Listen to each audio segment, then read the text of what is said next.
and welcome to another episode of Laying Down the Lore 40K, a lore podcast in which we aim to separate our Necrons from our Night Lords, our Psychers from our Servitors, and our Orcs from our Old Ones, and generally ask, what's up with this 40K stuff? My name is Ben Crone Barber, and while I used to know pretty much fuck all about 40K, I now know very little. With me is my co-host Christopher Crowlin Allen. Bonjour. Who, despite years of valiant effort, still knows next to nothing. Ça va. And my dear brother Darren. Ni hao. Who knows so much about Warhammer, it's frankly disturbing. This dichotomy between our levels of understanding... don't know what's going on this morning. End of sentence. End of sentence. This dichotomy between our levels of understanding is why we're all here, as this series is an attempt to address that ignorance. Why was that such a challenge? I'm going to go back. Good Friday. I'm going to. Listeners, viewers, we're recording this on Good Friday. So Ben felt the spirit of Jesus enter him. And I did not like it or consent. But now you know. Now I know. That's not what I meant, you blasphemer. But okay. We both know you're lying. One of us knows we're lying. All right, lads, what's happening? Happy Easter to you. What is happening? Fuck evergreen content. Happy Easter. It's April the 3rd. Someone said to me yesterday, they asked me how I was celebrating Easter. Do you celebrate Easter? I thought everybody just ate lots of chocolate and got the shits. I didn't know it was something you celebrated. I thought Easter happened to them. I thought, like... no, it's more of a going condition. To be Eastered. I'm going to eat loads of chocolate and be Eastered. Yeah, in my household, we will be having consensual Easters. It's fine. Consensual Easters, okay. Good. All right. Good, wholesome family. Well, to everyone listening, I hope that you that you celebrate Easter. That you celebrate it in whatever way you know best. Yeah. For everyone listening, I hope you celebrated Easter like 6 to 8 weeks ago, or whenever you're listening to the podcast. Do you know what? I hope you're still celebrating it now when you hear this. Like, just eat all of those eggs. I hope you've gone into diabetic shock from the amount of hot cross buns and Easter eggs. What else do you have at Easter? Hot cross buns? Is that an Easter thing? I don't know. I think it is. I think hot cross buns is an Easter thing. Yeah. Is it? Yeah. Yeah, I think so. I mean, wow. Because of the big cross on it, Ben. That's the clue. Oh, I see. Everyone picks up and expects to find an egg underneath. Or Jesus. Yeah. Or both. Or a Kinder egg with the Jesus in it. Wow. Like one that you build yourself. Wait, you mean a kinder egg? Thank you. A kind of Kinder egg. Nice. A kiddie egg. That's for a different church festival. Okay, I'm going to stop this before it goes too far, if it hasn't already gone too far. If it hasn't already. Yeah. Yes, mate. You know what time it is. Citizen of the Imperium, it's time for frontal lobotomy or bottle in front of me. Right, shut up, mouse twats. I mean business today. Right, Crow. Yeah. We're talking today about Titans, Titan Legions, and the specifically, we'll talk about generic Titan Legions, but we'll colour it with the Legio Astorum, known as the Warp Runners. What game system saw Titans arrive into the Games Workshop game stable? What game system? Yeah. Are you having a laugh? Nope. I don't know. Remember, Teeny Tiny Toy Soldiers. Yeah. Remember what that Minis. system was called? Yeah, mini-minis. Mini Titans on the tabletop kicking ass, sister. The box was massive. Okay, he's nailed it. He's only nailed it, Ben. He's only nailed it. He's nailed it. No. Can you remember, Ben? It's epic. It's epic. It's the epic system. Or That was the kind of I just overall. said I just pronounced that was the acronym for it. I pronounced the whole explanation. I beg your pardon. We have to give it to him. Yeah, okay, fair enough. Yeah. Ben, can you recall the names of at least 2 types of Titan? Warhounds, Emperor Titans. There we go. You've done it. Okay. That's it. That'll do. Mr. Crowell, during the heresy, Captain Crowell, what was the other name for the truly apocalyptic battle at Beta Garmin? It was the one that involved all the vehicles and the Titan legions. The big battle at Beta Garmin. Beta Garmin, not Alpha Garmin, Beta Garmin. We spoke about this during the Horus Heresy episodes, didn't we? Was it the fall of... No, I don't know. Mr. Ben? Sorry. Was it like something to do with like iron or steel? It was like there was lots of tanks as well as lots of Titans. Yeah, I don't have it. I know. It was called the Titan Death because so many Titans died. Okay. Mr. Ben, then, which part of the Imperium manages the deployment of Titans? The Mechanicus? It's part of the Mechanicus. The foot. Oh, do you mean, is it the Adeptus Titanicus? I'll give you that. It's the Collegia Titanica. The actual... Okay. That is not the same kind of name or word. Kyle, what I was giving really is an anagram of what the real answer was. Yeah, if I'm giving you that, he has to get that. That's fine. We both get that. Okay, let me just say to everyone, another amazing recap quiz. We're now going to move forward. Fantastic. Yeah. Well done, Darren. Thank you. I don't know who scored what there, but points were scored. Yeah. We laughed, we cried. Yeah, we moved on. As questions go, those were some of them. So, and as answers go, those were none of them. Yeah, we're going to, as I say, we're going to talk about the Collegia Titanica, and we'll use as our exemplar legion or Legio of Titans the Legio Astorum, known as the Warp Runners.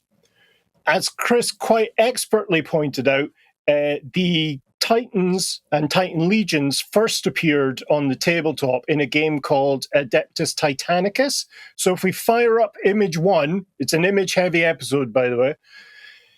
That is the box cover for... Bold, isn't it? Yeah, that's the box cover for the Adeptus Titanicus, which was released in 1988. It came with 6 Warlord Titans. And if we move to image 2, you can see a Warlord Titan central in that piece of artwork, flanked by a Warhound Titan on the left and another Warlord Titan in the background on the right.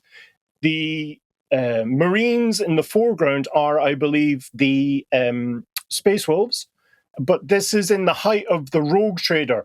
Rogue Trader itself, so the 40K as a game system, had only been out a year before Adeptus Titanicus was released. And it's in that game where you find the first real mention of the Horus Heresy as well as a conflict, because Adeptus Titanica was set during the Horus Heresy. The Epic system eventually added in vehicles and infantry units, specifically Marines, and there was a supplement called Codex Titanicus, which brought in Eldar and Orcs as well, both Titans and vehicles and infantry. And it's that book, the Codex Titanicus, where we saw the Aspect Warriors begin for the first time. That's where we found the Swooping Hawks and the Avenging Warriors. Mr. Krall.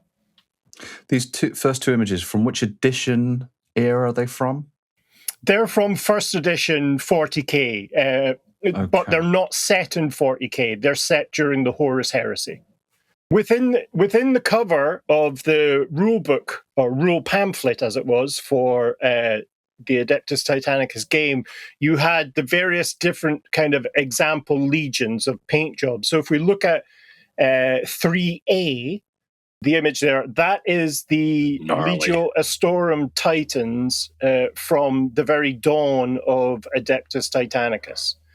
So we have, centrally, we have a Warlord Titan.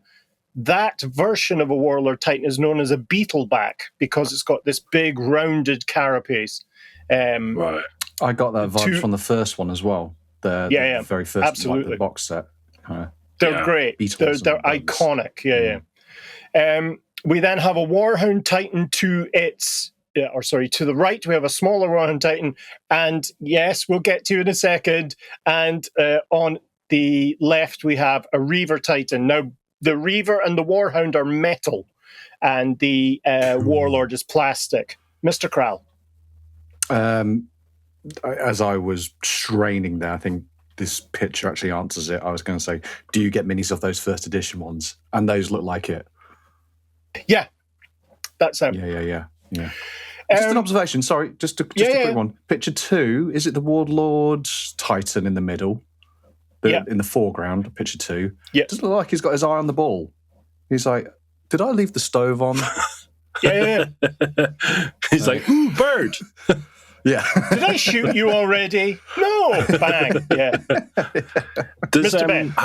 How does a Warlord Titan size up against the biggest one? Like, where does the Warlord sit in the range of sizes? There is an image later on where we'll show that a Warlord Titan versus an Emperor Titan. It's not the Primarch Space Marine size chart. Okay, they're not all in just pants. Yeah, it just gives you. Well, they are, but it just gives. It's just Warlord Titans and really scrawny underneath. They're like, and an Emperor Titan. Yeah. Like a washed dog, doesn't look like a rat. Yeah. So Adeptus Titanicus was very, very popular. So popular, in fact, that they released via White Dwarf a staggering array of alternate parts for Warlord Titans, for the Beetlebacks. So if you look at image 3B, that is the kind of epic parts to go with Warlord Titan. So you have a huge plethora of heads, additional types of weapons, missile launchers, tails for Chaos Titans. Yeah. So you see in the central band there, you see tails, and then various equipment that can make them more stable. So there's, I think it's called a rubble foot. Just under the tail, there's a kind of rubble claw. So that goes over the base, and you slot the Warlord Titan mini into a pair of them. Otherwise, it's just lopsided. It just starts walking to the right or left. In circles. But the thing I like the most is above the kind of tails in the center, there's the Corvus Assault Pod. Oh, yeah. Do you see it? There's the boxy one. That's for delivering Terminators into buildings. So you just shove that into a building and it just vomits Terminators. But that's the first inkling that some Titans can have a troop carrying capacity. There is another Titan that does that more spectacularly, and we'll cover that later on. Mr. Krall. Just getting an idea of the size of this Corvus Assault Pod, which dispenses Terminators. Do the Terminators, are they in that assault pod, or is that just merely the kind of... How many Terminators could you fit in there? That pod is, I think, if you got 2 double-decker buses side by side, that's the size of the pod. Okay. And within that, let me guess, 5 or 6 Terminators? 10. 10? I thought 10 Terminators. Maybe I thought Terminators were big. You were just thinking of one double bus, Krall. One double decker. Mm-hmm. Now that I'm saying 10, I'm trying to recall, it may actually have been 4 bases of Terminators, which is 20. A significant number of Terminators. We'll say. More than one Terminator was delivered. More than one, less than 21. That's the range I'm prepared to operate. Oh, I love it if it was 22 and Darren was wrong.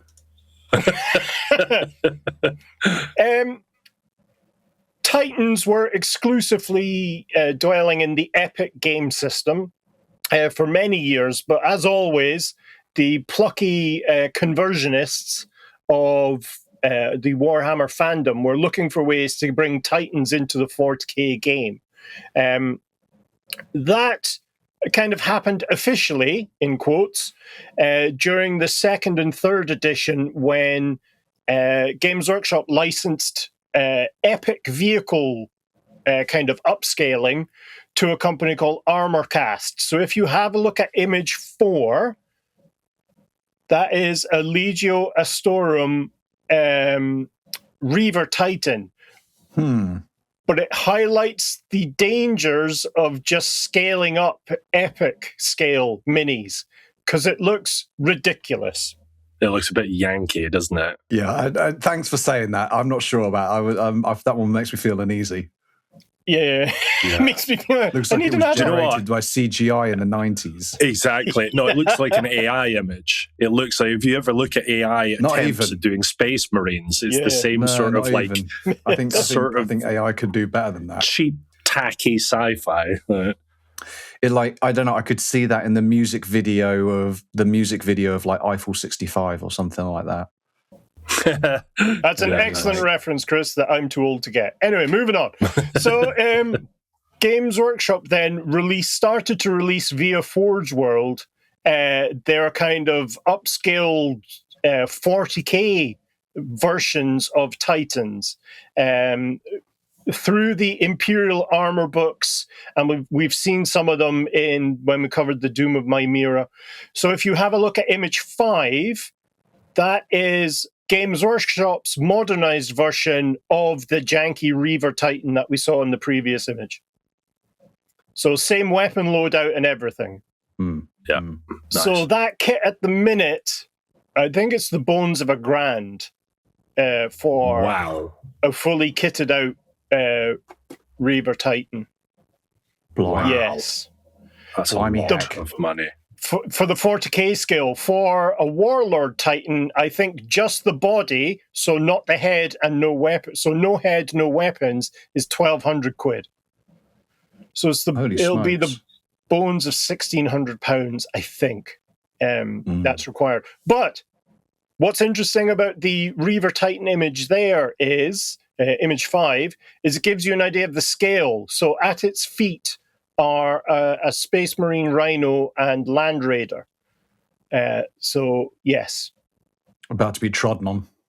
So, can I just ask, when we went to Warhammer Fest and we have that wonderful picture of Chris standing with an Emperor Titan, is that the kind of scale these things... I was standing on a phone book as well. Is that the kind of scale these things are? Or is that bigger? I don't know. Are you just obsessed? You just want to know what size an Emperor Titan was? No, I'm trying to figure out how big that one is. And do you remember the ginormous colossal one that I yes. Yeah. I can't remember if that Emperor Titan was in scale with the 40K Warlord Titans. I think it was. I think it was. Well, they've taken... Well, whoever did the frankly amazing build on it, it was staggering, wasn't it? It was really amazing. Good. It's fucking obscene. It's taken it to the higher ends of... so an Emperor Titan, I think it can be up to 0.5 kilometer tall. Wait, no. 500 feet tall. Okay. That's the average. Okay. I think they're awesome, these mini Titans, ironically. But from a strategic point of view, there's got to be like a disadvantage to having such a big target coming at you so slowly. You just find your biggest gun, take your time, and cannon that thing to pieces. I mean, they've got shields, but like... there's got to be kind of a balance between like how big do you want to go to bring the firepower versus just be a huge fucking bullseye. Yeah, absolutely. They suffer from the same problem that tanks versus infantry suffer. So if we got Titan versus vehicles and vehicles versus infantry, it's the issue's scale. So the anti-tank infantry available to infantry units is a real problem for vehicles because it can knock them out. And even in the game, vehicles used to be effectively be made out of paper. You could destroy a vehicle fairly straightforwardly, right up until 6th edition, I think. The same is true. That scales up. There are Titan hunting tanks and weaponry and emplacements that will take out a Titan. Titans can kind of get around this in certain ways, and we'll talk about that. But yes, it's a real problem. It's good that they have vulnerabilities. Yeah. Yes, they've they got, do have almighty firepower, but fucking exactly. Yeah. The issue that most of these anti-Titan weapons have is that they need to be so big. They're usually emplacements, and there are exceptions, of course. So the Titans being quite mobile means that emplacements, if they can flank an emplacement, the emplacement might as well not be there. I've now said emplacement too many times. It sounds like a fake word. Emplacement. Emplacement. All right, so the final kind of release of the Titanicus, or Titans, shall we say, was in 2018 when Games Workshop released a new version of Epic focused purely on Titans. And that was Adeptus Titanicus in 2018. The Titans are perfectly scaled down versions of, for instance, the Reaver we saw in Image 5 there. And we'll see some examples of that as we go through the episode. But we'll move on. That's the kind of potted history of where they sat within the games. So first released in 1988, the Armor Cast versions came out in 95, 96. The Games Workshop kind of upscaled,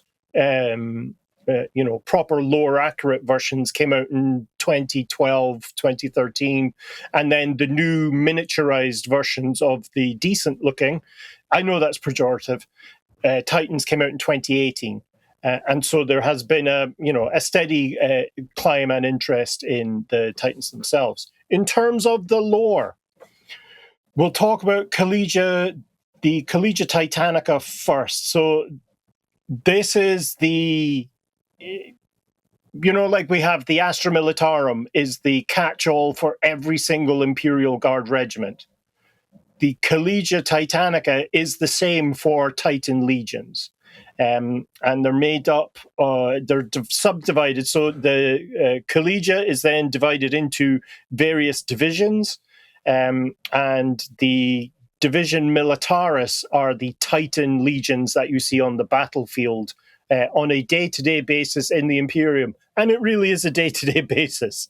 A Titan Legion consists of a collection of Titans of various classes commanded by a Grand Master. And it's usual for them to be based on a forge world. So these are firmly in the bosom of the Adeptus Mechanicus. While they do serve the Imperium, they are of the Mechanicus more. And you remember that that's a kind of alliance that was forged by the Emperor at the dawn of the Imperium, or just after he took Terra. Each legion then within the Collegia shares a kind of heritage and traditions and battlefield philosophies very similar to those you find in the Space Marine legions as was and the chapters now. So there's a unique take, a unique preference for types of battle, types of warfare that the Titan legions are used for, and indeed some of the Titan legions become specialists. Like the Raven Guard are specialists at kind of infiltration. You get those kinds of specializations within the Titan legions as well. Mr. Krall. I'm sure you'll probably explain what those specialities are, but I'm struggling to picture like when you're 100 to 500 foot tall, Yeah. your specializations are quite limited. I mean, subdiffusion, infiltration. Yeah. Well, what you're forgetting is, well, what you're unaware of, I should say, probably, is that because they're in the heart of the Adeptus Mechanicus, they have access to truly staggering technology that allows incredible things. And the Legio Astorum possibly has the most surprising of these special traits and abilities. And I'll be interested to see your reactions when we cover it. It's a pleasure Titan, Kral. They're not actually Titans, it's actually people. Yeah. It's actually giants. It's just a load of Sexy Ogrins in a Titan coat. Yeah. Surprise! But even with all these differences and specializations, because they're part of the Adeptus Mechanicus, legions can't alter their chain of command in any way. And what I mean by that is for instance, the Space Wolves have like great companies versus companies. The Salamanders only have 7 companies versus everyone else's 10. It's that kind. You can't alter that. All of the command ranks are the same throughout all of the legions, and they cover the same responsibilities and duties. In terms of broader specializations, some legions are specialized in siege works, some specialize in fighting in specific environments like ice worlds or desert worlds, or even in space. You do have Titan legions that can operate not strictly in 0G, but will operate on orbital stations and platforms that require either defense or attacking. And we'll touch on one of those in the episode as well. I mentioned the divisions within the Collegia. So the Divisio Militaris is the bog standard, in quotes, Titan Legion. We have the Divisio Investigatus, which deals with kind of research and development of Titan scale equipment and weapons. Together with tactics, together with emerging kind of ways of making war, still all bound within the improvement is bad notion that the Mechanicus have. So it's a real razor's edge that they operate on. There is a Divisio Telepathica, which deals with psychic Titans. Yes, psychic Titans. Wow. The Titans themselves are psychic, or the pilots are psychic? It's an interesting question, Chris, and we'll deal with that momentarily. There is also something called the Divisio Mandati, and they are known as really the kind of executive orders, if you can imagine. Like they are the ones that are out dealing death and spreading the word of the Emperor and the Imperium on a daily basis. The Emperor loves you. Boom. Well, welcome to the Imperium, Kral. Welcome to the Imperium. So they're responsible for bringing the imperial peace to the galaxy via any methods they can have. And they travel through space constantly on these huge temple ships, each of which carries between 2 and 5 Emperor Titans, as well as all of the tech priests, the Mechanicus supporting troops, maintenance adepts, replacement parts, and so forth. And nothing while screams peace like a fucking like massive war. galactic battleship holding 5 Warlord Titans. So these guys mean well. Each of these Emperor Titans is viewed as its own unit, as its own kind of specialist army, and it frequently carries members of the Arbites, of the Inquisition, and other, like the Ecclesiarchy and other aspects of the Imperium. So each one is like the Imperium in microcosm, and they are sent out to the edges of human space to civilize planets, yes. For the rest of this episode, the quotes are implied. Yeah. Just roll with it, Ben. Just roll with it. Yep. Roll with it. Think Imperium this episode. Got it. Yeah. I'm just giving visual reinforcement to Dar's implied quotations. So with an Emperor Titan as a platform, these servants of the Imperium can be incredibly persuasive. And if all else fails and they're not able to get the planet to kind of fall into, for want of a better word, compliance, they've no more than enough firepower to get their point across. To convince them. Yeah. And so it's through these kind of mix of persuasion and incredibly potent threat that many worlds are brought back into the Pax Imperia, the kind of imperial piece of the galaxy. You didn't have to bring your battalion. You were just charming, mate. Yeah, you know what? We comply. We comply. Yeah. I might try this technique when I'm having arguments with Priya. I wonder how that would work out. Getting your Warlord Titan. Look, I need you to understand my point. Like, exactly. Don't just ignore the massive plasma cannon. All right, just answer the question. No, this is my negotiating suit. I'm just more comfortable in it, Priya. An example of gaslighting if one were needed, listeners. Doesn't exist, but yeah, go on. Yeah, the elite of this mandati, the Divisio Mandati, are known as the missionary orders, and they travel outside of the borders of the Imperium, often accompanying rogue traders and other associated military units that are frequently in those fleets when they discover new worlds and regions of space able to be settled by mankind. So, swings and roundabouts. Swings and enormous bullet-filled roundabouts. Orbital roundabouts. Yep. Roundabouts. I mentioned the Divisio Telepathica there, and we will touch on this very briefly, because it's outside of the the Legio Astorum. If we have a look at image 6, that is an Ordo Sinister Psi Titan. It's a Warlord scale Titan, and instead of normal crew, it has slaved psychers manning all of the kind of weaponry and kind of engineering aspects together with Mechanicus adepts. The pilot, the Princeps, which is the name of the commander of a Titan, is an untouchable.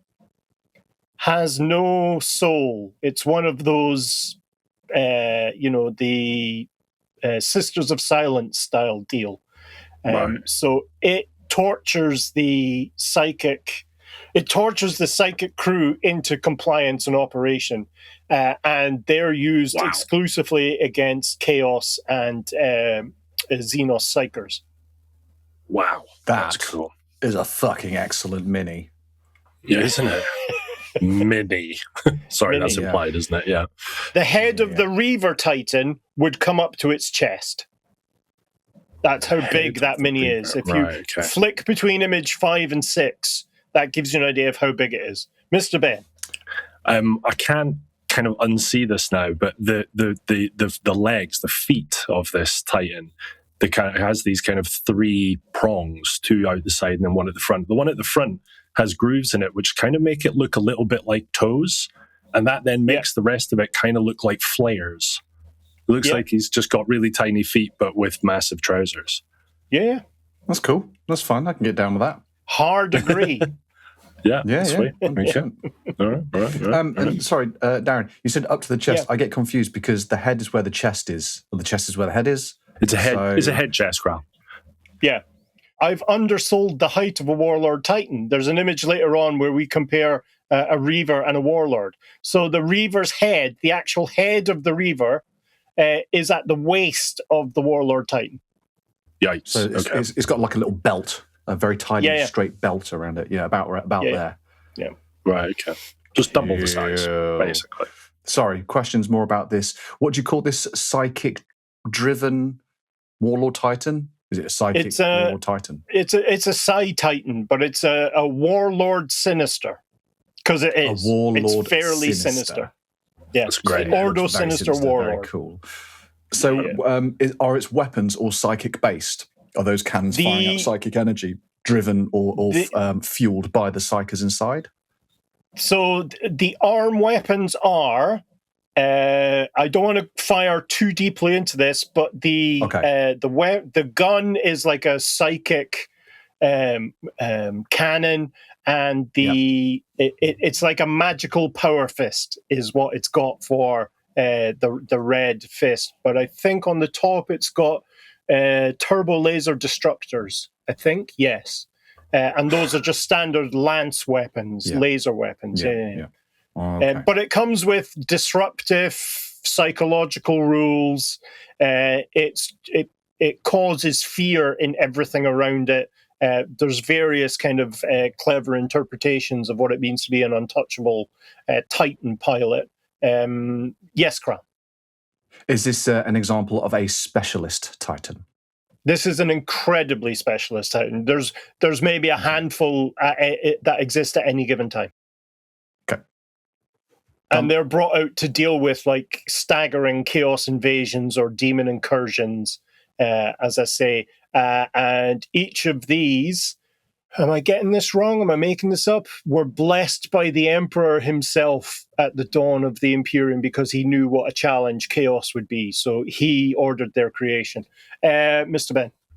If the psyker, correct me if I'm wrong, psychers are more susceptible to chaos corruption than kind of normal people, does the pariah or the soulless dudes help protect the psychers in there to some degree as well? Yeah. Right. Okay. So we'll fire on. Those are the kind of, that's a specialist example within the Collegia. But for the vast majority of it, the Collegia Titanica is the main military arm. It's viewed as the main military arm of the Adeptus Mechanicus under Tech Priest oversight. They only answer to Mechanicum hierarchy. So very much like assassins, you have to kind of petition for an assassin to be done. The same kind of thing has to be done for Titan Legions. You have to go through channels within the Mechanicus to be able to secure deployment of a Titan Legion. On the battlefield, Titan battle groups follow the order of their Princeps. So these are the Titan captains. These are the vehicle commanders of each individual Titan. And there will be Princeps Senioris, which is a more senior captain, not a Spanish captain. We'll probably cut that. Senor. There are, of course, exceptions. The main one being Inquisitors can commandeer Titans at a moment's notice. But, of course, it can be politically sensitive due to the kind of Titan's divine status within the Mechanicus itself, because these are viewed as god engines. These are the expression of the Omnissiah given or made manifest within the material world. Each one has its own kind of neutered AI system within it that we've discussed previously, the kind of machine spirit. And so it's viewed as an expression of the god of the Mechanicus, of the Adeptus Mechanicus. In terms of their number, the exact number of Titan legions and even the exact number of individual Titans is unknown, even within the Mechanicus itself.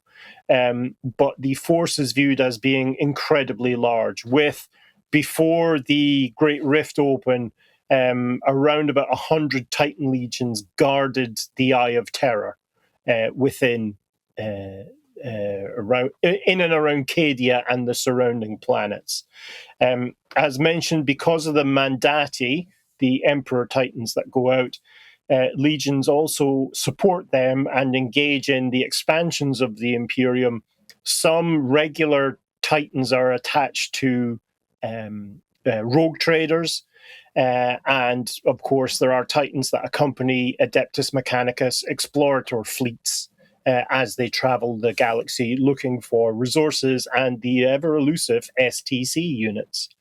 In terms of individual Titan legions, they can vary in size quite drastically from, a dozen to 24 Titans up to 100 Titans per legion. So the average sits somewhere in there. The Legio Astorum at the start of the Heresy had 162 Titans. And we'll look at a breakdown of that later on. As one can imagine, these are incredibly complex and precise machines, even though they are brutal war machines. It doesn't take away from the operating logistics behind them.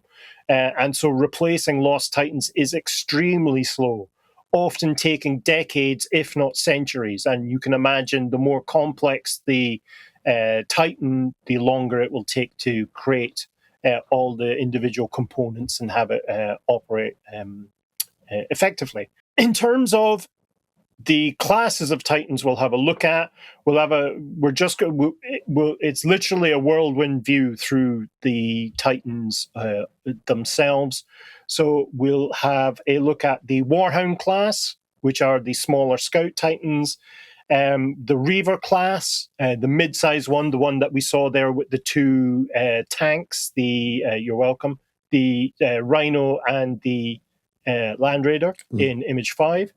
We'll look at the Warbringer style, which was not new in the lore, but was new to the tabletop. The Warlord class, we saw there the Ordo Sinster Psi Titan. That is a Warlord class, Warlord size Titan. There is a heavy battle Titan called the Warmaster, and ultimately then the Emperor class Titan we'll have a quick gander at as well.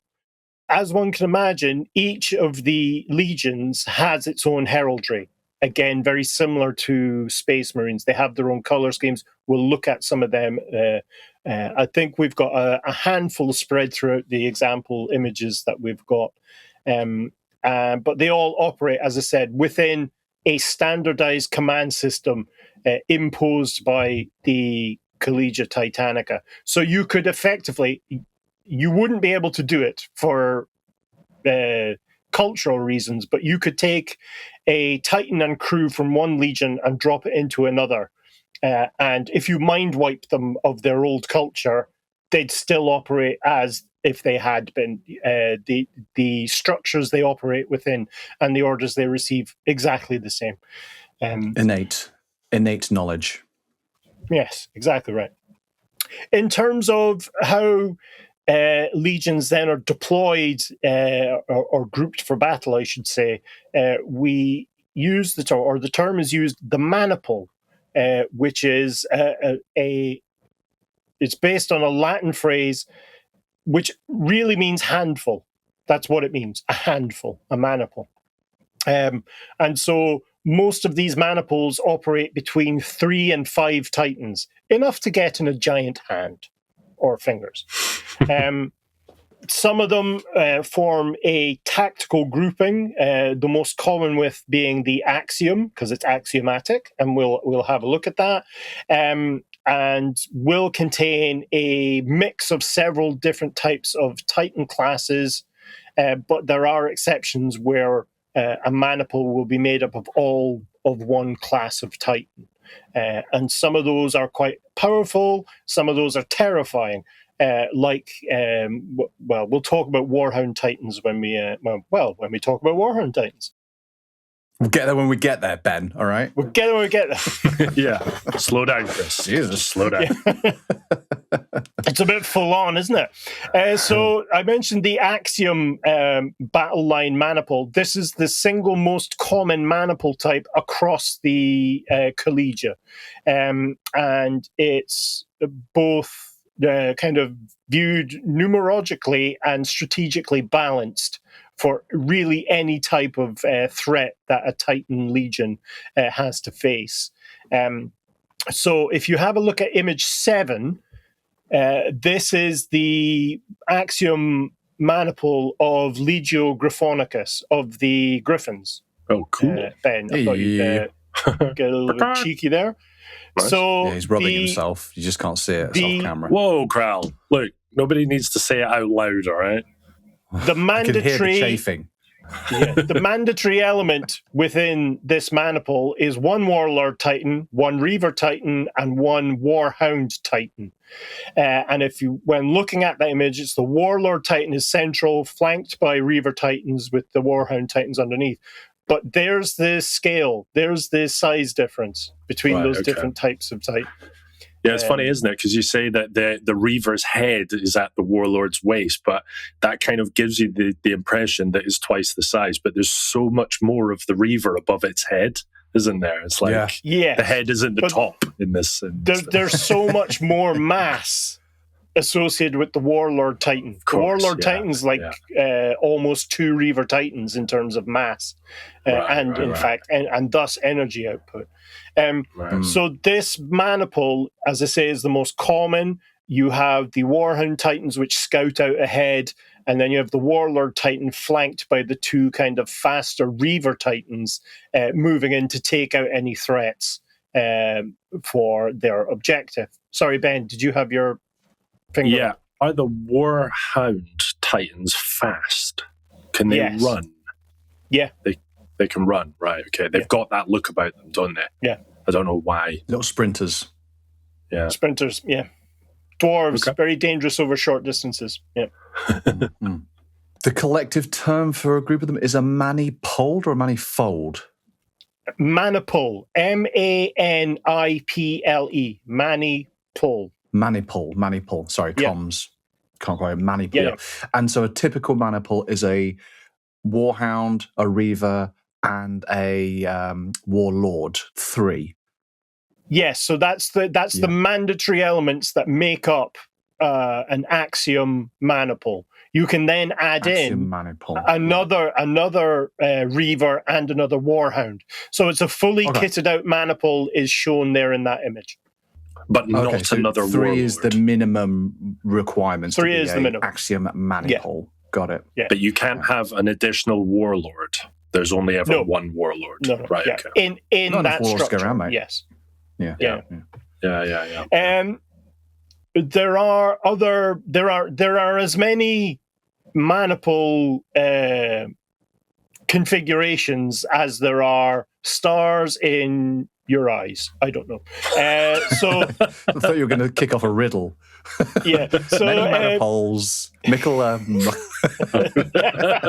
Make a mickle muckle. Okay. You're walking to a wedding, and coming the other way is 7 Titans, and each of the Titans.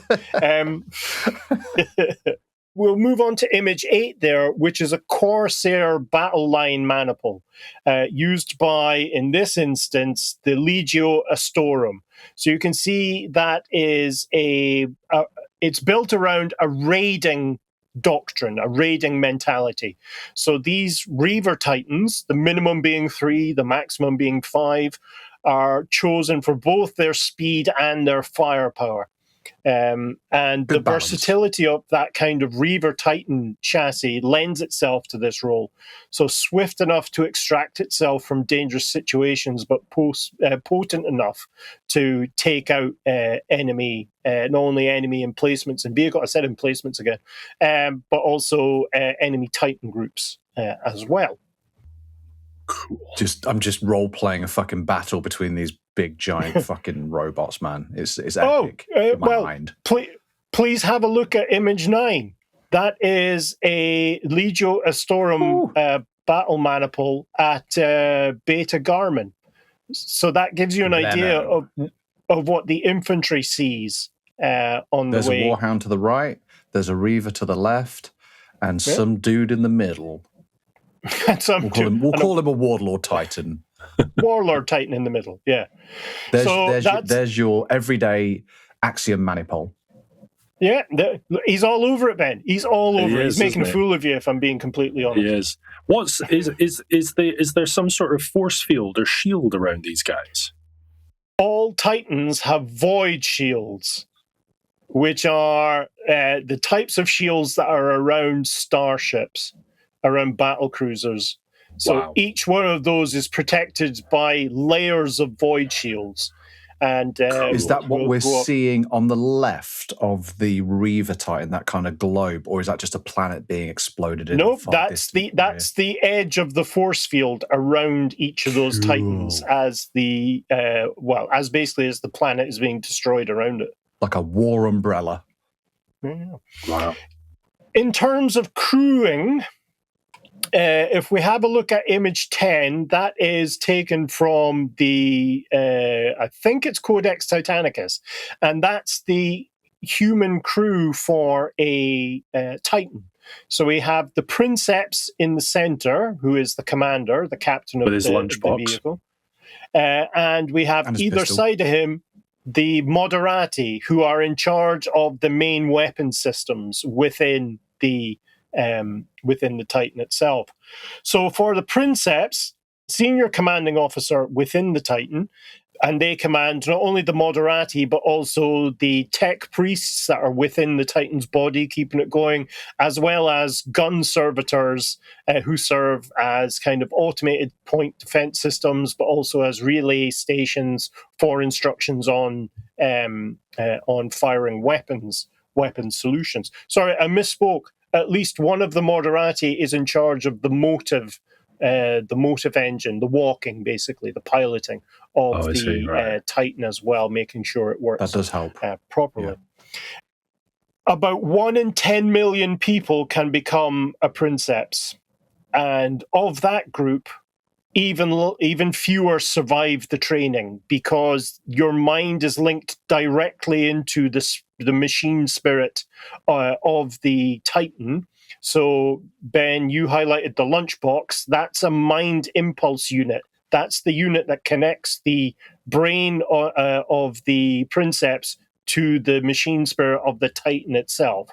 Wow. And hold sandwiches. Yeah, so much so that the Princeps will feel the armor of the Titan as his own or her own skin. And so they are in overall command of the actual machine itself in a very real and legally binding sense. Mr. Crowell. If they can feel any attacks on the Titan as if it was on their own body, do they feel the pain, or is it just a signal saying so they can quickly go, oh shit, it was the Titan's lower leg, or will they actually think, fuck, it's broke, and then be in pain and agony? Both will be true at the same time. The payoff against this is the incredible sense of godlike power that they have as they literally march themselves across a battlefield, blasting enemies left, right, and center. Wow. Right. But yeah, force feedback. There will be a burnout rate is quite staggering, even within the small collection of Princeps available. There are always new ones coming in. I mean, 1 in 10 million means it's even rarer to get a Princeps than it is to get a Space Marine. Like one that's suitable for induction. Yeah. So when they plug in the Mind Impulse unit, there is an initial resistance from the kind of machine spirit that inhabits the systems. No, baby, no. And so that is a constant kind of battle of wills they have against the Titan, even when they're fully in kind of operational control of it. It's constantly trying to take over or to eject them from the system itself.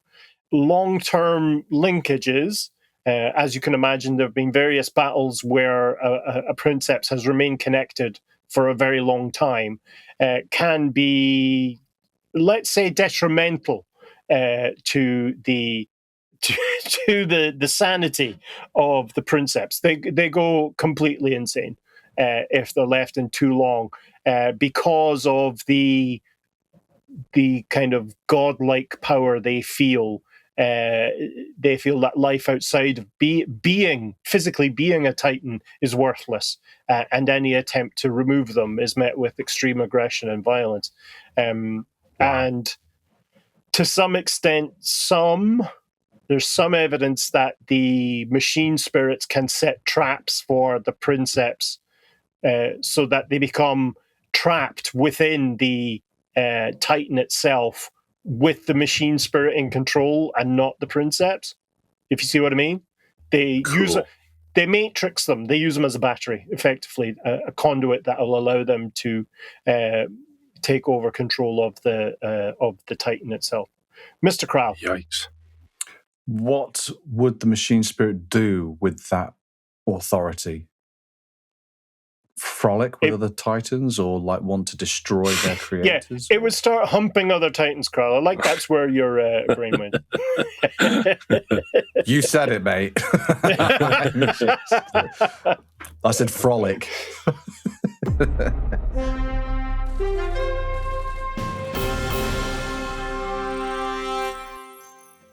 Right, my lovers, it's time for another episode of, installment of, I couldn't do a whole episode, installment of The Lore is Right, where I, Darren, ask the boys a question related to the topics of the episode so far and to see who has been paying attention. The question is, for the pair of you, how many Titans were released alongside Adeptus Titanicus in 1988? Oh, it's never the question I think it's going to be. I've always got an answer before he starts speaking, but it's never the right answer. It's never the right. How many Titans were released in the original day? Do you mean how many types of Titans? Types. Yes. Okay. This is a guess. I'm just going to say 3. Oh, did you say 3 as well, Kral? Right, okay. So Ben has said 3, Kral has said 2. Yeah. The correct answer was 2. So the Warlord Titans came in the box, if you'll excuse the phrase, and the Reaver and Warhound Titans were released alongside the main box set in 1988. Yeah. Well done. That's it. Sometimes it's wham bam, thank you, dar, which is my favorite type of time. And on that note, we return to our regular scheduled program about giant robots.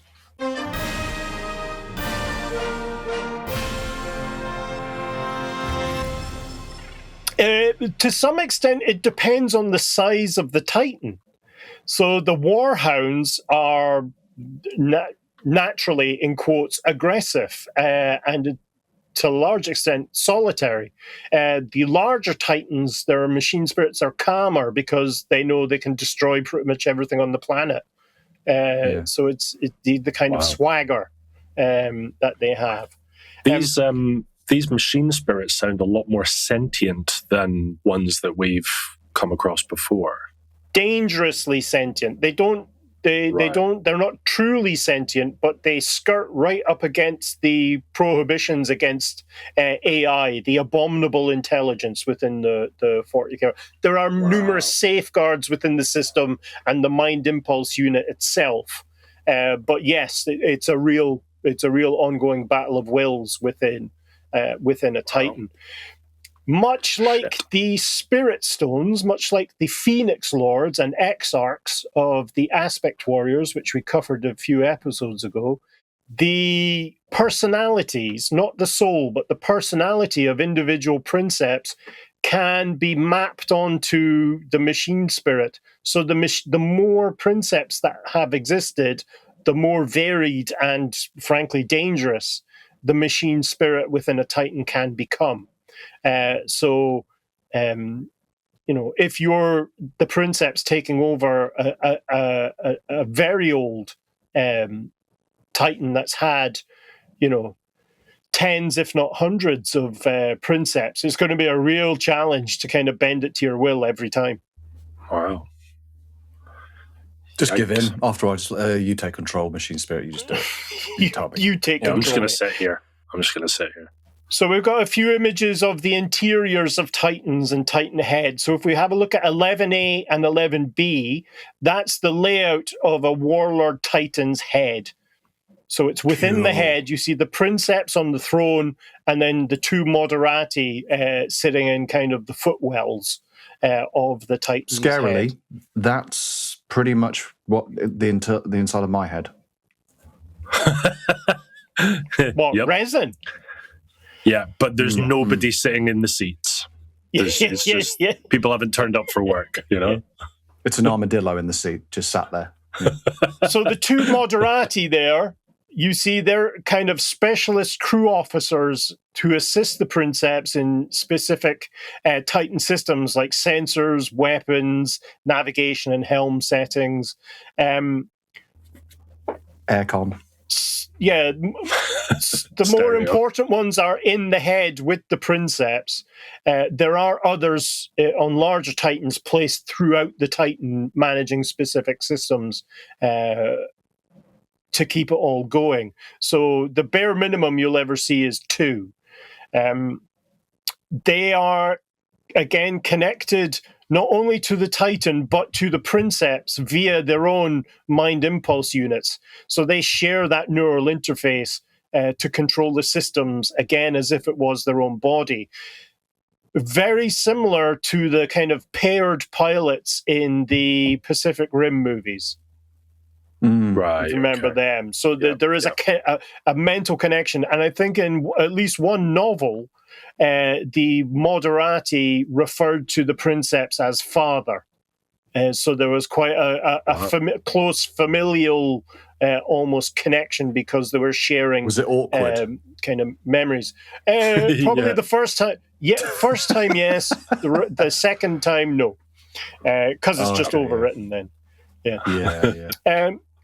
To highlight the dangers, similar to what Kral flagged up, mind impulse unit feedback can cause instant death or permanent insanity if the machine spirit overwhelms them or if their systems become significantly damaged. So any physical damage is, again, the Matrix. You die in the Matrix, you die in real life, you don't suffer the physical injuries, but your mind feels you have and thus shuts down. In terms of the equipment, you can flick back to image 10 there. They wear specialized armor with life support and power systems and various umbilical connections, which are then plugged into the Titan itself. Some of them are informational data jack style connections. Some are just like life support systems, oxygen filtering, that kind of thing. Yeah, you got to pee, and you don't want to have to disconnect mid-battle. You're going to have some sort of pee tube. You're right. You're right to point it out, Grant. So if we have a look at image 12A, that is the inside of a Reaver Titan's head. Oh, those guys are having loads of fun. Yeah, a lot more spacious. Surprisingly spacious for a smaller Titan. That's us. Where Darren's piloting at the front. Ben and I akimbo. Yeah. That's us piloting this show. what part of the Titan are you controlling, and which am I controlling, Kral? I'm controlling the groin.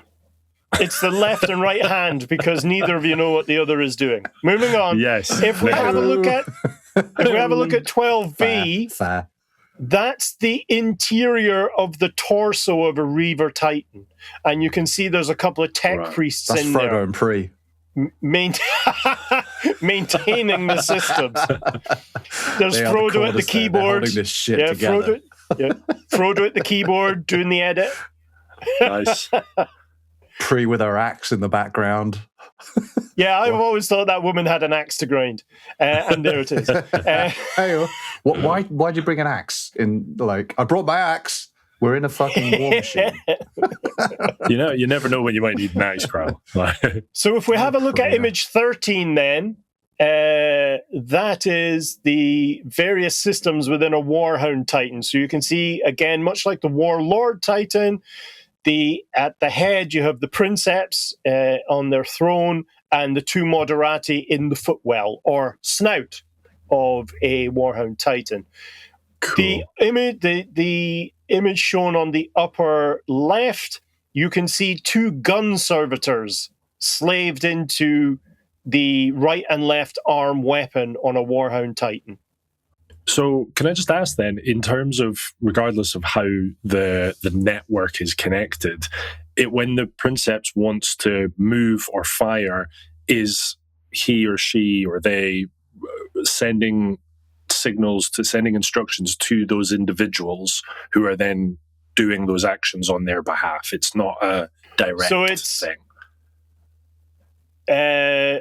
It's an almost instantaneous direct thing. So the Princeps will decide, right, we're going to walk that way. The Titan starts walking.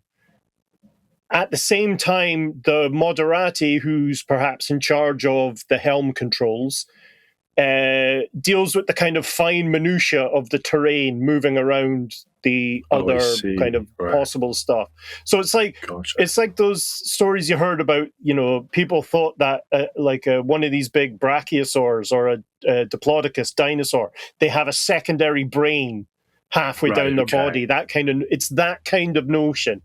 So they're moving as one, but there's some fine control is dealt with at different parts. It's like supplementary. Exactly right. If we just have a look now at the Legio Astorum, the Warp Runner. So if we fire into image 14, you can see a couple of Titans, a Reaver and a Warhound from the Legio Astorum moving into battle positions. Cool.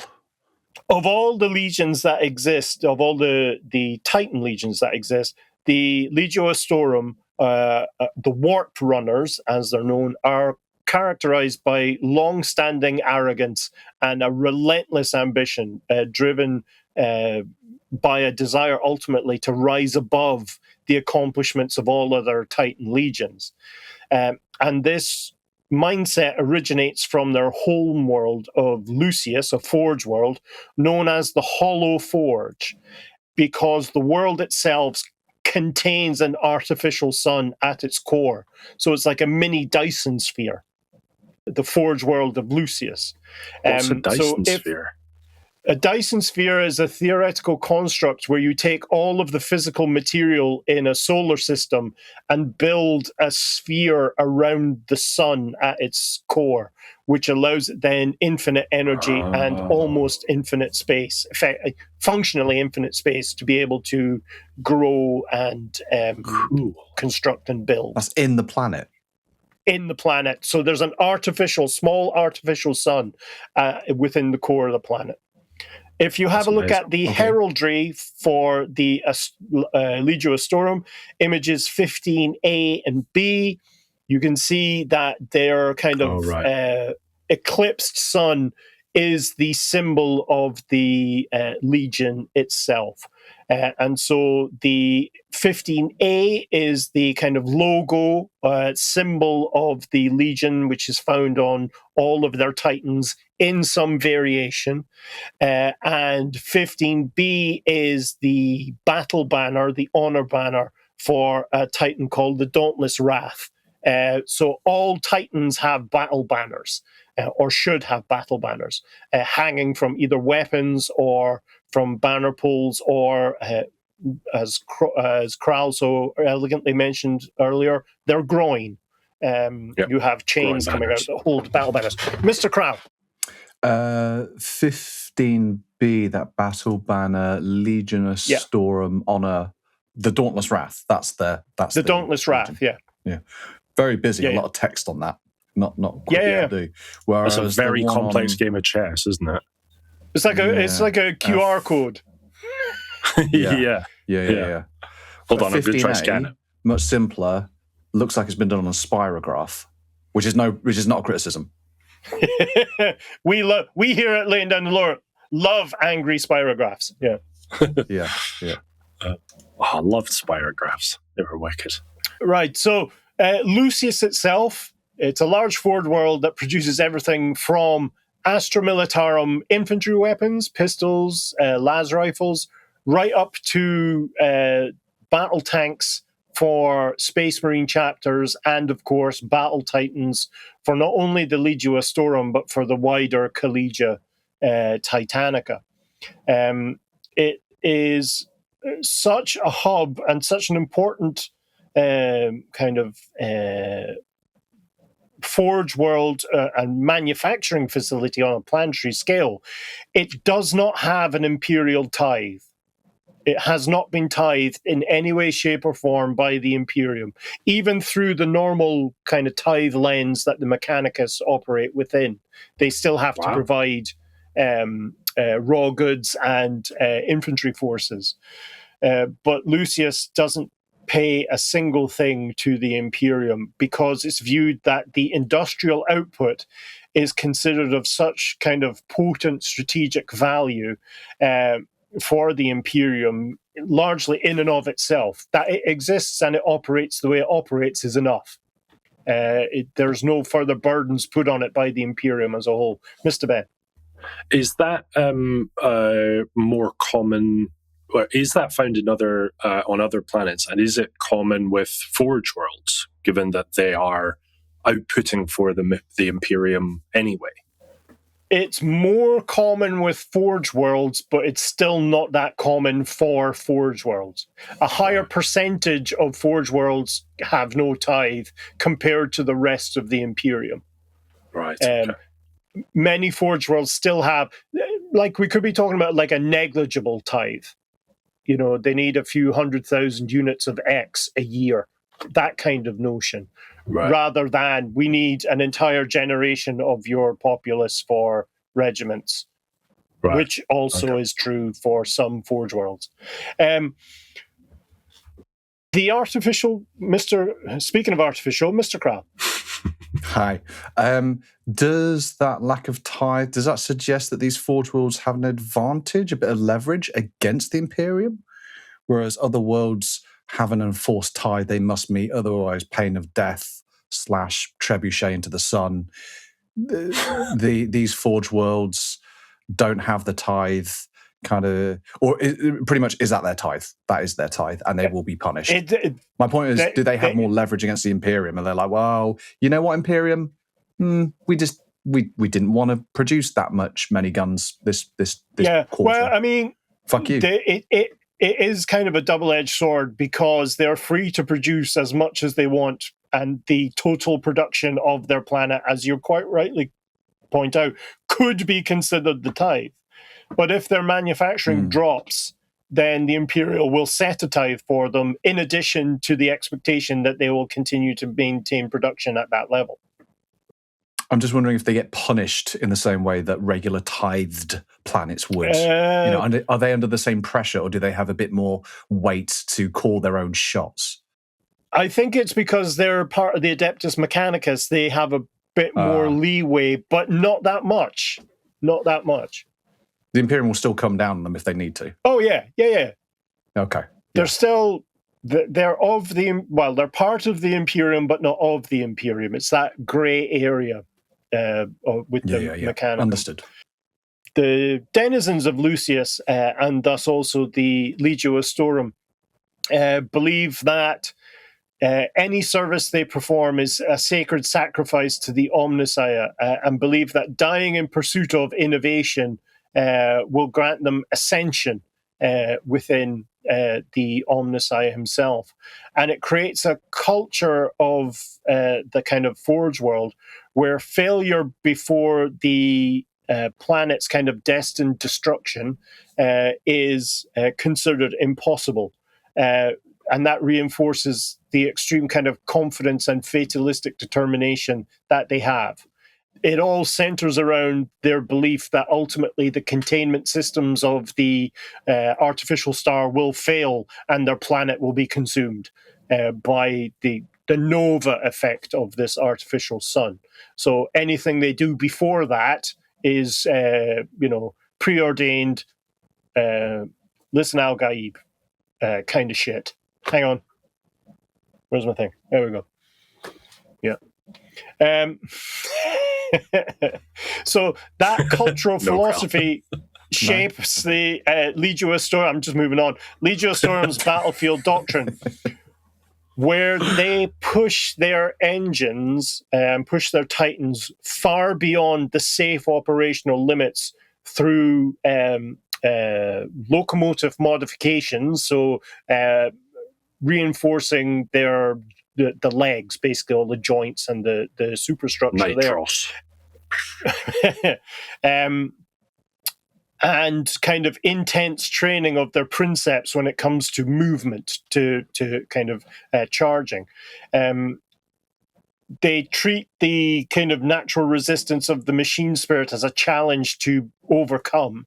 And the Legion tends to kind of thrive on the edge of self-destruction and overloading their reactors to achieve unusual speeds for their Titans. And it's this rapid assault tactics that has earned their kind of title of warp runners, known for moving at really swift, unnatural speeds for a Titan, and striking enemy formations with surprising grace. Despite pushing their reactors beyond and engines beyond safe limits, the recorded reactor loss rates are no higher than in any other legions. While their kind of record of victories for the Astorum rival the greatest Titan legions of all times, of which they are one. Mr. Kral. So if these warp runners can, let's say, overclock their Titans to operate faster and more effectively and actually at no greater risk, why don't other legions do the same? Because they don't have the technology to reinforce the legs or the specialist training that their Princeps have gone through to be able to operate at that kind of in the red zone. This is the point of interest regarding the warp runners. It's mentioned really only in two sources: in the 8th edition Adeptus Mechanicus Codex, but also in Swords of Calth. An Ultramarines novel. The Legio Astorum are the only legion in the galaxy who are able to teleport Titans into battle. Cool. That's very, very cool. This is not mentioned really in any other books. So it's just those two sources. But I think that gives you an incredible bit of flavor. And like, that would scare the shit out of you if you heard like a sound of rushing wind, turn around, and there's a massive Titan that wasn't there before. There's a big mecha foot to my left. Yeah. Well, I just paid for that car. Yeah. Yeah. I swear John was there a moment ago.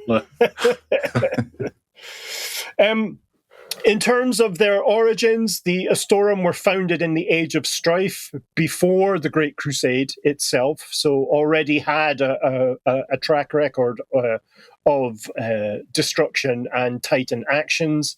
They became a frontline spearheading legion within the Great Crusade, and thanks to the kind of extensive, some would say excessive, forge networks in and around Lucius, the Legion could split into many smaller battle groups across the galaxy, keeping only about 50 Titans on Lucius itself at all times to defend the planet should there be invasion.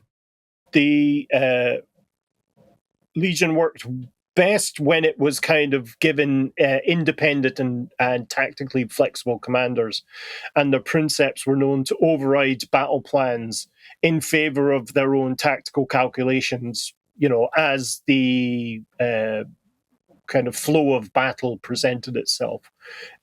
They formed a particularly strong alliance with Jaghatai Khan and the White Scars, as both favoured kind of speed, maneuverable warfare, and independent tactics.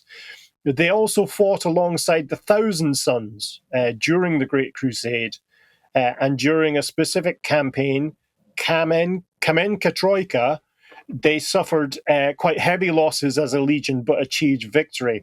And in recognition of that campaign, the Warlord Titan Canis Vertex was rebuilt on Prospero and mounted on top of a Thousand Suns pyramid, one of their great constructions on the planet, as a kind of statue of honor.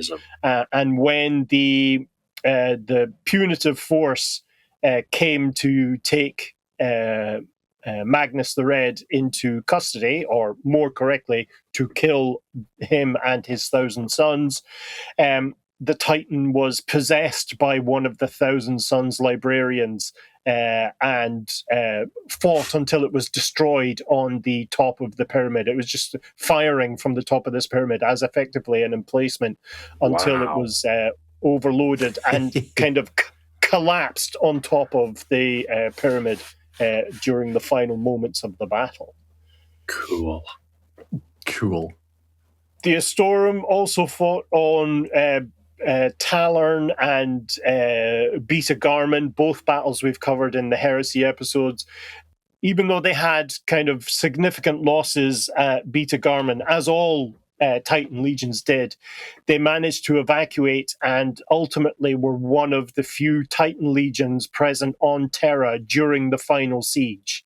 So the Astorum fought within the precincts of the Imperial Palace and fought off the Warmaster's forces at the close of the Horus Heresy. I mentioned earlier at the start they have 162 Titans, making it a Primus grade Titan Legion, the largest Titan legions, or largest of Titan legions. Their main strength was Warlord Titans and Reaver Titans, but maintained around 36 Warhound Titans as well as other chassis of Titans. And interestingly, they did also field a single Maniple of Jackal Titans, which is a variation, an ambush and stealth version of a Warhound Titan. So they had 5 of those within their legion that they would be able to infiltrate and take out. So there's your. So these would. There's your stealth Titans, Krell. In many ways, the tactical use would be one or more of these Jackal Titans would go in and spot the teleportation of other Titans into the battlefield, not necessarily into battle, but into marching distance of the battlefield itself, kind of for swift deployment. They did have several Nemesis or Warbringer Titans, as well as Emperor Titans, with one Emperor Titan permanently stationed on Lucius, guarding the tunnels that lead directly to the artificial sun at the planet's core. And overall, during the Heresy, the Astorum's was defined by speed, risk-taking, and kind of fatalistic faith in destiny and the Emperor, supported by the technological ambition and the independent command culture of their homeworld, making them one of the one of the most aggressive and unconventional Titan legions within the Imperium. Cool. That kind of ended their detailed lore within the Horus Heresy, and there's very little after that. Of note, though, is the Siege of Vrax, which is a campaign that we will cover ourselves in future episodes. But just to highlight it here, if you have a look at image 16, I beg your pardon, that is the other 9. The other 9.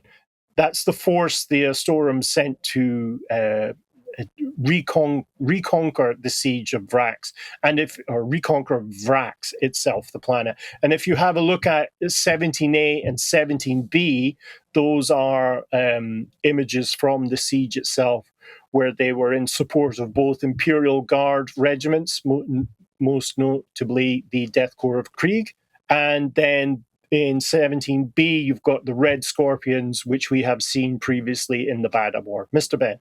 By any chance, was this siege similar to the Doom of Mimera in that it was a campaign developed by Forge World to sell the minis? Yes. Yeah. It was. That's why those images look like that. Yeah, it's got exactly the same style, isn't it? It's like slightly grainy, slightly blurred, but yeah, still really impactful. Yeah, really cool. At the end of the Vrax campaign, 14 traitor Warhound and Reaver Titans were destroyed. With some losses, the the Astorum kind of cemented their reputation as elite Titan hunters and siege breakers within the wider Imperium. We'll now take a breakneck look at some of the chassis. We're going to flick through some images, and there'll be some color text I'll provide for each of them. But I'm conscious that we've already remained on this record for quite a while. Yeah, but it's fucking engaging. Fucking roll with these guys are wicked, man. Yeah. So if we start with image 18, that's a Astorum Warhound Titan called Wargeld. That is a Warhound Titan. It's armed. Both its arms are Vulcan Megabolters, which is... rip through anything, isn't it?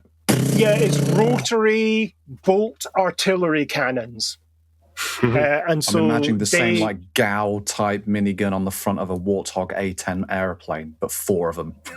It's exactly that, but they're grenades rather than bullets. So it will decimate entire platoons of troops with one blast and shred light vehicles, and because of the rate of fire, some of the larger vehicles as well. It will destroy all the weak points. The kind of curved look of the armor denotes that it's a Mars pattern Warhound Titan. If you look at image 19, image 19, that's a Lucius pattern Warhound Titan. So the more boxy, square chassis is somewhat ironically a specialism of the Forge world that created or that hosts the Legio Astorum. Gotcha. Warhound Titans, roughly 17 meters tall, which puts them at about 50 feet-ish, 40-something feet. Childbearing hips. Yeah. The common weapons that they have are a Vulcan Megabolter, as one can see there, but also a plasma blast gun for taking out heavy armor and vehicles, and also for taking out void shields on enemy Titans. So you'll see a frequent tactic of Warhound Titans taking down the void shields, overloading the defensive shields on other Titans, and then like a Warlord or a Reaver will just blast into the actual physicality of the enemy unit itself. As with all Titans, it has void shields. It's got 2 of them. And you can just see on the highest kind of point, either side of the center line, or just next to it, you see kind of a little nodule sticking up. Mm-hmm. Those are the void shield generators. So that's the point at where the void shields are emanating, they're projected from. Cool. And cover the Titan itself with this kind of glass jar effect of energy. Mr. Crow. It was a question about the void shields. Like, 1 void shield is plenty, but 2's better, basically. If 1 goes down, there's a bit of redundancy there. You want layers of protection. So a void shield in the Titanicus games, a void shield can only be overloaded by heavier weapons and above. Okay. So, like, anything bolt else guns just pings off them, and it doesn't. Yeah, it just pings off it. Yeah. And with heavy weapons, like infantry-mounted heavy weapons, there's a good chance it won't penetrate through the shield. Mr. Ben. Just to go back to the difference, the different uses of the weapons that you mentioned a moment ago, does that mean then in a game of Titanicus, it makes sense that at the start of the game, the warlords and above would be aiming for the warhounds because they're the ones that pose the greatest threat to their protection? They can do, yes, but it's more common. It's much like think of a Warlord Titan as an aircraft carrier. There will be other ships, like aircraft carriers don't go anywhere alone. They have a battle group. So there'll be destroyers, frigates, perhaps a battleship or 2, plus a load of kind of tenders and support ships. With a Warlord Titan, they'll go with at least another Reaver, at least another Warhound. In some configuration, there may be others, depending on the Maniple they use. But they will have their own Warhounds scouting out. and to take on opposing force. So there'll be an initial skirmish between, and it usually goes Warhounds versus Warhounds, Reavers versus Reavers, and then Reavers versus surviving Warhounds, and then Warlords versus everything. So it's like there is a wave after wave of their own giant robots. So it's this kind of structured approach to warfare that's used by the Titan legions, sort of echoed by their main enemy, which are the Chaos Titan legions, which usually are either chaos-aligned crew people or demonically possessed Titans. Amazing. And so on. So you're fighting a scale. There's a scale of equality, but also a scale of training, a scale of understanding of the use of these war machines. Okay. So it becomes almost boring. Some of our skirmishers will meet your skirmishers, and then our fast attacks, and then. Okay. There are, of course, exceptions to that. For the Warhound Titan itself, it has 1 Princeps and 2 Moderati that we saw mounted in the head. It has a Tech Priest in the back and servitors and servo skulls that help control the systems within it and fire the weapons when needed to.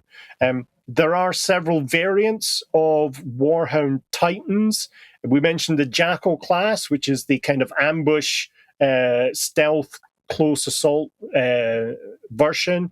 You also have the Wolf class, which is a hunter scout, and the Mastiff class, which is kind of a fast flanking, get around, harass the enemy style pattern of Warhound Titan.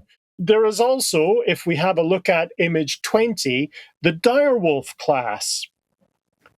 Technically, It's not a Warhound Titan. Technically, it's a Direwolf class heavy scout, but it's so similar as to be, negligible. It has where the arms of the Warhound are. There's kind of point defense weapons. These will either be heavy scatter lasers, bolter arrays, something that will allow them to take out enemy infantry, enemy light vehicles. The main kind of story is the cannon on its back, which is either a neutron laser, which ignores void shields. Oh, yeah. Missed that. Yeah. Or it can be a Warlord Titan level cannon, like a volcano cannon. And does that just not knock him over? Yeah. It's slightly off, so when it fires, he kind of always tilts to the right. Yeah, it's that kind of motion. So this is a fast-moving, relatively fast-moving, heavy-hitting Titan hunting scout Titan. So some of them flanked by some Warhounds, you're going to have a bad day for that. Going back to image 21, Wargeld, a Warhound class Titan of the Legio Astorum.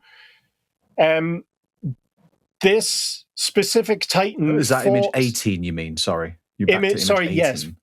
Back to image 18. That specific Titan fought in the void above the planets of the Garmin system on orbital platforms. It would land or defend the orbital platforms from enemy forces. So you had Titans kind of marching through space on top of these huge space stations and orbital docks and platforms. Sounds fun. But also then fought on Alpha Garmin, which is this one of the big kind of black sanded planets where the Titan death kind of spread over. If we now look at image 21, Reaver class Titans, the medium Imperial battle line Titan. Here we see the Reaver Lucius Praetorian of the Astorum, and then if you have a look at image 22, that is the 40K scale Reaver Mini. They both have very different roles. Image 21 is kind of the welcoming, slightly less armed, dangerous. Hi, yes, yeah. I'm a Reaver from Astorum, Reaver Lucius Praetorian. The other guy's got a dustbuster. He's got a dustbuster as an arm, isn't he? Like, Dustbuster. Yeah. Well, so Lucius Praetorian there is he's a Titan hunter. So he goes out specifically to knock out and kill other Titans because he has a power fist and effectively a huge inferno cannon or melta cannon. So he will just evaporate any armor plates that happen to come across his crosshairs. In 22, we see a Reaver Titan who is equipped for kind of general battle. So he has a rotary Gatling cannon on his left arm, a turbo laser destroyer on his right arm, and then it might just be a missile pod or an apocalypse launcher on his back. And so most of them have these missile launchers, don't they? These batteries on their back. I see that a lot. Yeah. So that's for taking out long range. That's for taking out enemy positions, regardless of cover. It's for taking out enemy forces because they can obviously there's an area effect. Also used to take out void shields. So if you manage to take out void shields with the missile launcher, then you've got your 3-barreled huge las cannon and your rotary Super Happy Fun Time kind of gun. Yeah. To decimate across it. So Reaver Titan's about 25 meters tall, so almost 10 meters taller than a Warhound. An extremely ancient design, thought perhaps to be the first type of Titan designed. Not necessarily the first type of Titan manufactured, but believed to be the first one kind of concept. Design. The concept of Titan. Concept, sorry. He was doodled. Old but gold. Yeah. It has incredibly thick armor and has 4 void shields. So it'll take 4 direct hits from a capital or Titan class weapon to knock down its shields before it actually starts taking damage. Nice. Although knocking out void shields does give the crew a headache, because it impulses back through their sensors. So it's it's like brain freeze, evil brain freeze. Sensitive teeth. On the battlefield, these guys are used for shock assaults, close fire support for infantry actions, and as I said earlier, these guys can be equipped to take out enemy Titan battle groups and significant kind of armored columns and emplacements of the enemy. They are increasingly rare because it takes so long to create them, and thus they are the ones that are actually on you encounter on the battlefield are truly ancient machines. With the youngest being 5,000 years old at a push. But many of these Reaver Titans saw service during the Horus Heresy as well. Lucius Praetorian, the image 21, again was at the Battle of Beta Garman, so that machine was in the Horus Heresy and indeed has been in a few actions within the 40K universe, and in the Swords of Calth, I think I'm getting this correct, that was the Titan that teleported onto the battlefield. It didn't have the missile launcher pod. It didn't have the apocalypse launcher. It had a solar gathering array to draw in additional energy to allow it to bamf onto or move from one position on the battlefield to another. They can't they're not like warp spiders. They don't tunnel. They don't kind of walk through a warp tunnel to be able to get where they need to go. They're actually cutting a space through reality. The portal comes to them. Yeah, exactly right. I bet those panels really brought its utility bills down, man.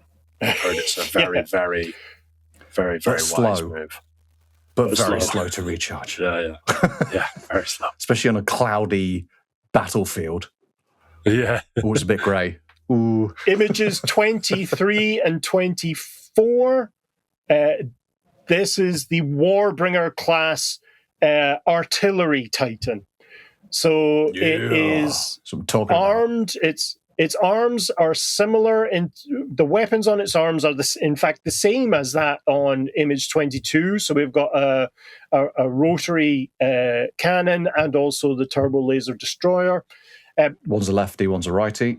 Yeah. On its back is a Nemesis Quake cannon that can not only destroy a fortress in a single barrage, it can also severely damage enemy Titans. So if you're able to take out an enemy Titan's void shields and then hit it with a Quake cannon, you're in a real strong position of not only destroying a significant portion of the Titan, but also overloading its core and causing a mini core explosion. The Quake cannon can also be use specific rounds to cause localized earthquakes. So it can disrupt entire battlefields with a barrage from that cannon. Make everyone hide in the tables and in door architraves. Earthquake! So you can see poking out of its shoulder pads there, you can see the anti-aircraft weaponry used to defend it, as most artillery positions are susceptible to bombardment from the air because of their effectiveness. So even though this is a mobile artillery platform, it still needs anti-aircraft capability for it to be able to operate adequately. And as we can see in image 24, there is a 40K scale mini for it. Wow. And yeah, it's a fair-sized chunk. I love the stained yellow. Yeah, it's a really great paint job, isn't it? How much is something like that then? Is that one of the 1,600 quid jobbies you mentioned? You're looking at around that for it to be done, yeah. Can we buy one? We can, but we're not able to, but we can. Are they? They're not available anymore? No, we don't have any money. Oh. There's a war on, That's don't fair. you know? That's fair. That is fair. So in terms of its height, this sits between a Reaver Titan and a Warlord Titan, which is the Titan that we'll move on to next. So if we have a look at images 25 and 26, this is the Warlord Titan. This is the kind of archetypal... When you say Titan, this is what you think of. This is the modern version of the beetle-back Titan from first edition Adeptus Titanicus. Okay. Standing at 33 meters tall, so almost 100 feet. There is some variation depending on which pattern you use or is used. And some of the scales can get a bit ridiculous quite quickly. It is when you refer to God engines, this is what the default position is, the Warlord Titan, seen as a symbol of imperial might throughout the galaxy. It is a frontline siege engine and heavy assault platform. So in 25 there, you see the Dauntless Wrath, whose banner that we saw earlier is hanging between its legs. Oh, yeah. Cool. It's equipped there with shoulder-mounted laser destroyers together with 2 volcano cannons on its arms. So these are the types of lance cannons that you would find on a starship. So there have been cases of Titans firing at targets in orbit and taking them out. Cool. So again, huge heavy plating, 6 void shields. On some models, they have up to 8. And indeed, in Titanicus, there was rules within White Dwarf where you could, instead of having the shoulder-mounted weapons or carapace-mounted weapons, you could have additional void shield generators or other bits of equipment. This machine, the Warlord Titan, will take on all comers. It can take out huge ranks of infantry, aircraft, and most conventional vehicles can be one-shot killed by the power of these things. As you can see, 4 main weapon mounts and as we saw earlier, controlled by the Princeps, together with moderati within the head itself, but also within the shoulder areas and the actual torso, helping to moderate the power flows within the systems and the targeting used for the weapons. These things played a huge and major role within the Great Crusade, and indeed most huge campaigns following on from the Horus Heresy. The Dauntless Wrath itself, the one we saw on image 25, fought in the Battle of Talarn and survived the complete destruction of that planet's ecosystem. If you recall, it used to be a kind of verdant green forest agri-world, and now it's just a desert because of just the startling power that was used within the battle itself. If you have a look at image 27 and 28, those give you the kind of infantry eye view of what it means to go up against a Warlord Titan. Nah. Not fun. Yeah. Not fun. Not a good time. I'm going home. Yeah. Yeah. We come next to image 29 and 30. These are the Warmaster Titans. Nothing to do with Warmaster Horus. And indeed, this is a heavier battle titan than even a Warlord Titan. Referred to as a super heavy battle titan, 41 meters tall. So it's over Festooned. 120 feet. Yeah. And as Chris quite rightly says, festooned with weapons and equipment. Its role is quite simple: large-scale annihilation of materiel and personnel. It's used to destroy enemy Titan battle groups, fortifications, and, I quote, entire armies. And it was first deployed during the Horus Heresy, where escalating Titan warfare demanded more powerful machines, and ultimately we saw that expressed during Titan death, during the Battle of Beta Garmin. The more I look at it, the more guns that are just appearing and void shields. Yeah. It's just fucking peppered with stuff. And I really like its kind of beard-looking, kind of carapace, segmented armor on the front. That's fucking cool as well. So it carries 2 plasma destructors, and these fire superheated ammunition and simply blink things out of existence through fire, through heat and destruction. It vaporizes enemy infantry and vehicles, frankly, and, well, ultimately anything you shoot at. It permanently deleted. Permanently deleted.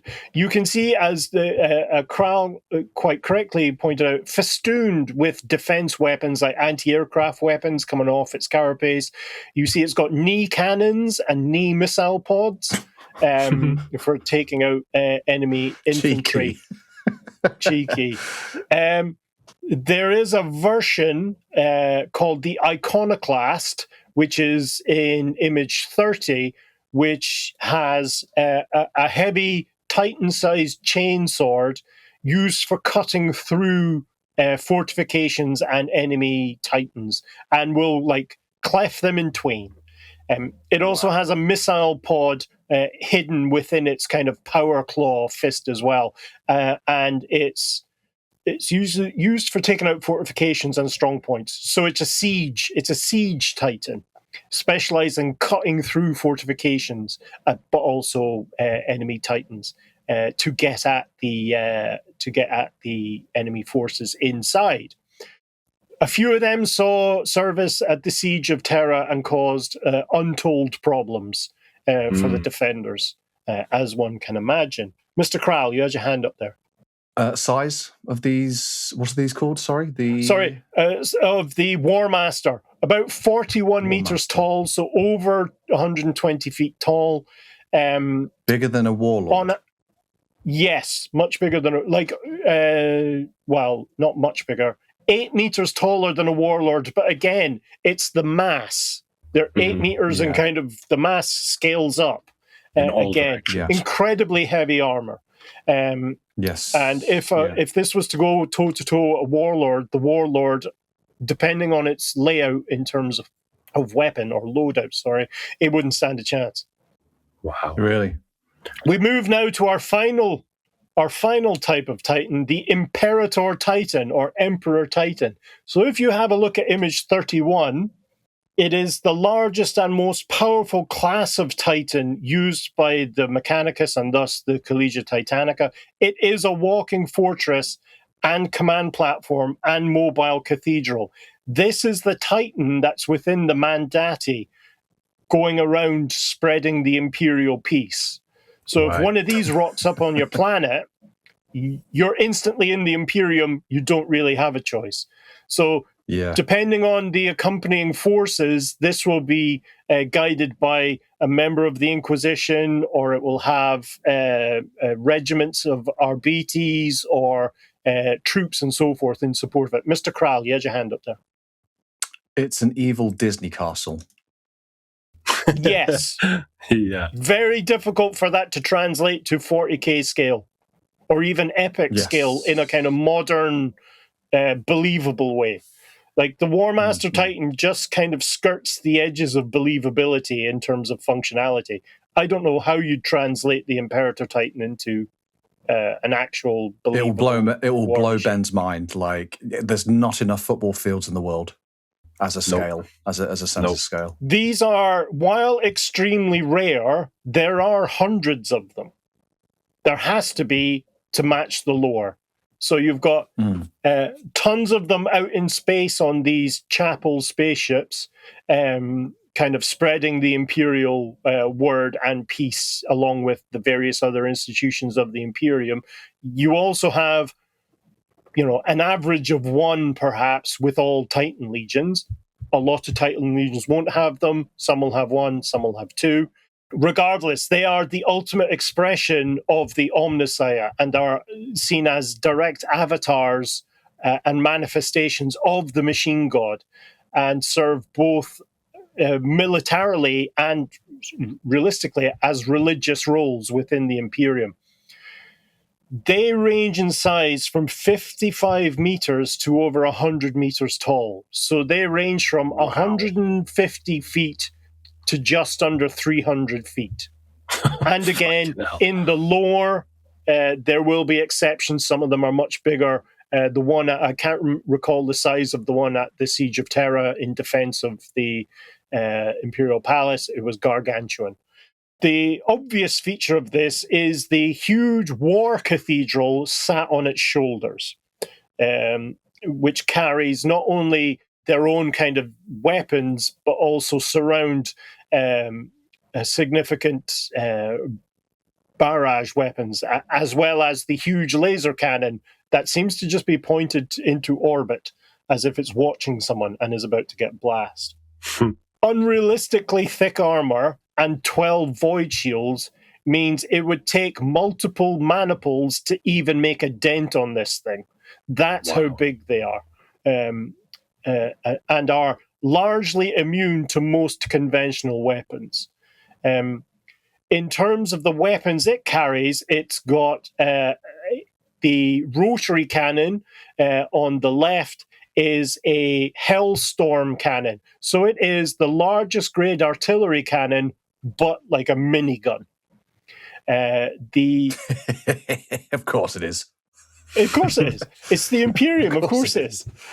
The other weapon with the yellow top there is a plasma annihilator and is the largest terrestrial plasma gun in service within the Mechanicum that isn't an emplacement. There are some that are bigger because they have, a city's worth of power generation behind them.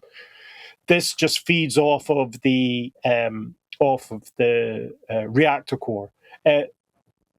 Given enough time, with just these two super weapons and the weapons within the cathedral on top, it can devastate a city within 48 hours. Like, there would be next to nothing left just by that. You will note, plus however, I was just about to say, the lower, like from the knees down, It's got very wide feet and very wide toes, for want of a better phrase, used for squashing, well, anything it can get its, under its foot. You'll notice there's like doorways just above its front kind of toe panel.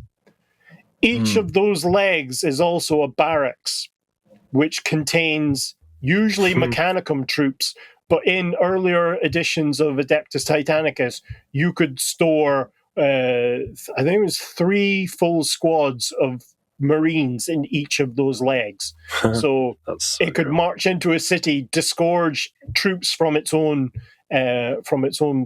legs, and then move on to destroy the city while the infantry went off and kind of seized important objectives. It's a rocky ride down in the field. Rocky ride. Yeah. You'd want magnetic boots. Yeah. Holy shit bars just to hold on to. Yeah. So if you have a look at image 32, this is the one that gives you an idea of the scale of an Emperor Titan. So that is an Emperor Titan next to Warlord Titans. Whew. Okay. Yep. Unnecessary. Unnecessary. The final 2 images I'll show you is image 33 is a size comparison from, I think it's from one of the Apocalypse books about apocalyptic warfare using 40k rules. And that just gives you a comparison of it versus a Warhound Titan and I think an infantry person. Mm. And then there is a variation of the Imperator Titan called the Warmonger, and that's image 34. And that is a Emperor Titan that specializes in fucking your shit up from a distance. So It's got missile launchers, artillery cannons, anti-aircraft cannons, but also auto cannons. And it can guide things. It's got a guidance system, the radar dish at the top. So Titans. That's the Collegia Titanicus with the kind of Legio Astorum used as an example. And then we ran through the different versions of Titans available to play on the tabletop within the various editions of the games. Thoughts? I'm exhausted. Big units, big show. I bet you are, mate. Fucking hell, well done. Yeah. I kind of feel like well, once they've got up to the Emperor Titan, they had to stop because they're running out of kind of grand names for the things. Like every weapon was just like the so-and-so Destroyer Mark II. It's like, can we get any more awesome?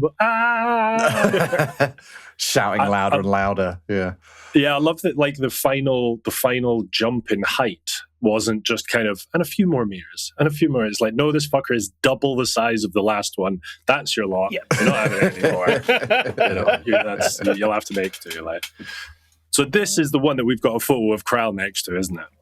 Yes, it's that one. Yeah, if you can find it, stick it in the show notes, please. I insist. I will. It's it's bigger than Kral. That's all we need to know. It's bigger than Kral. Like at 40k scale, it's bigger than Kral. That's great. My faves are the Warmasters.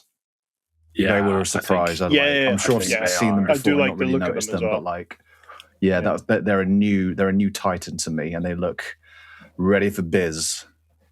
Is that the mini of that is a Heresy mini? That's an epic scale mini. Yeah. Oh, that's an epic scale mini, right? Okay, yeah. The 40k version of that would be about £2,400.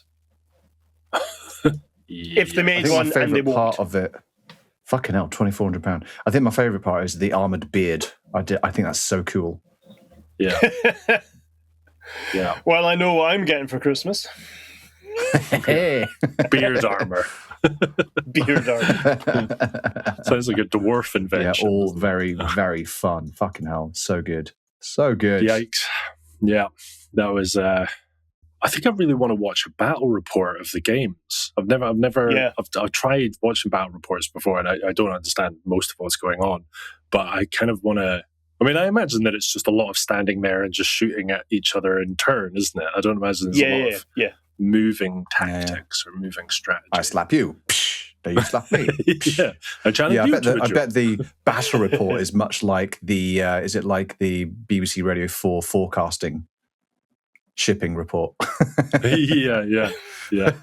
Dogger, whatever the terms are that they used. So now that I'm saying Vitalis that out 3, loud, it sounds a bit... fair to good. yeah, exactly.